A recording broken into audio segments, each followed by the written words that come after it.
The card said I was 19 on my 18th birthday. I stared at the ink, heart pounding, wondering who had written it. The numbers kept climbing, always 1 year ahead of me. And the last note read, "Still here."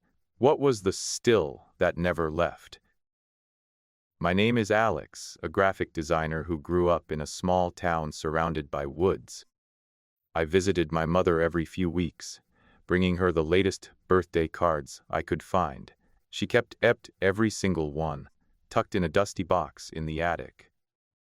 When she died, the hospital sent that box back to me, sealed in plain cardboard. I spent months avoiding it, until curiosity finally forced me to open the lid.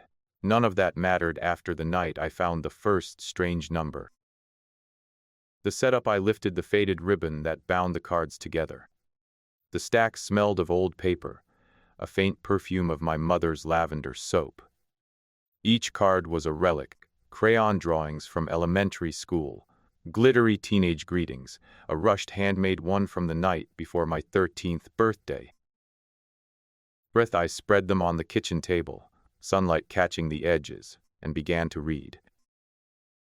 First contact, the first card from my 5th birthday, bore a neat date and the number 14. I frowned. I was 5. The next card, my 7th birthday, read 15. The pattern continued, each year a number 1 higher than my age.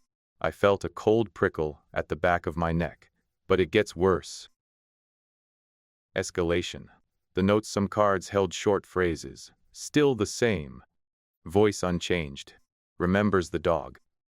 They weren't messages to me. They read like a mother's private log. I called my aunt that night, voice shaking. She fell silent, then asked if I remembered getting lost in the woods at 6. I nodded. The story was a family legend, told at every reunion.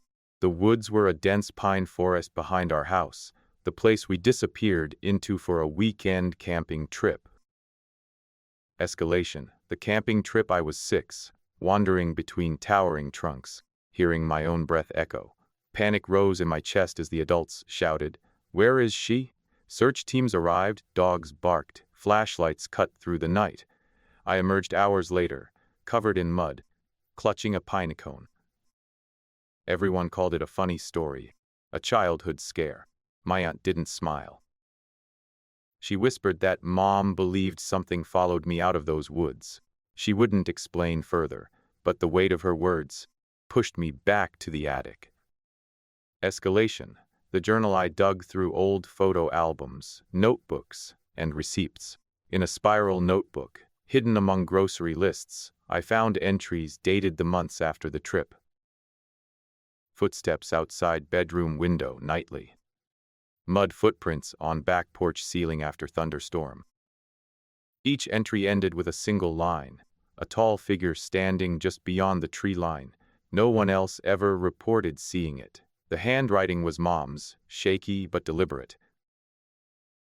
Escalation. The tall figure, one entry, dated September, described watching the search cruise.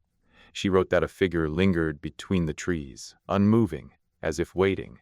She thought it was a volunteer, then realized it never stepped. Hours later, she saw the same silhouette behind our house, still as stone until sunrise. Her pen trembled as she noted, "It stays. It watches." I felt a chill crawl up my spine. The reveal, the final birthday card, dated 6 months before Mom's death, bore the number 32. I was only 31. Beneath it, Mom wrote, "Still here." I searched the box for anything else, and found a single photograph from that camping trip, untouched for decades. The photo showed volunteers spread across the clearing, faces blurred by motion. Mom had circled a dark shape near the edge of the frame. At first I thought it was a tree, but the outline was human, shoulders broad, jacket identical to the one I wore that night. The timestamp read 2 hours before I was found. The figure was not a stranger. It was me, or at least my younger self, frozen in the woods. And then, nothing. The room fell silent, the only sound my own breathing. I realized the numbers on the cards weren't random.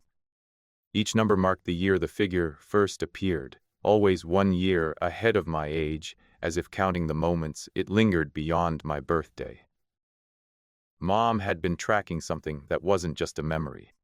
She had been watching a shadow that followed me from the woods, growing older as I did, never aging, always one step ahead. Confrontation. The night I returned, I drove to my aunt's house at dawn, the notebook clutched in my hand. She opened the door, eyes hollow, and whispered. It never left. She led me to the attic, where a small wooden box sat under a loose floorboard. Inside, a single, worn pair of boots, identical to the ones I wore that night, lay beside a dried leaf. The boots were half a size too big, the leaf fresh with dew. I felt the air thicken, the attic lights flickering.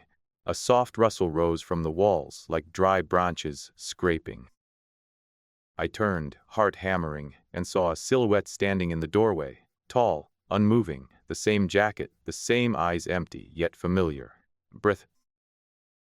And then, the figure stepped forward, and the attic filled with a low hum, as if the house itself sighed.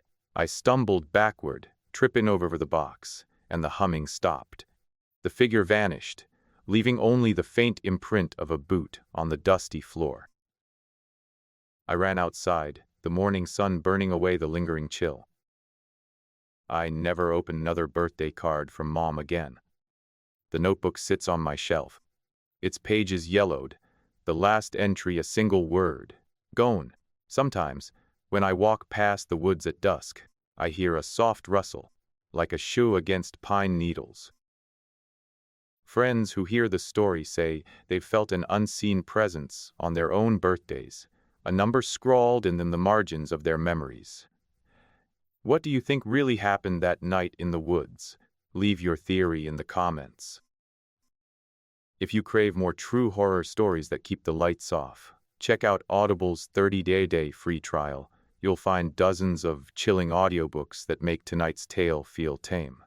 Subscribe for a new nightmare delivered each week, and keep the lights on.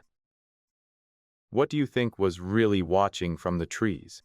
Tag someone who would never sleep again, and save this so you don't forget it. Breath.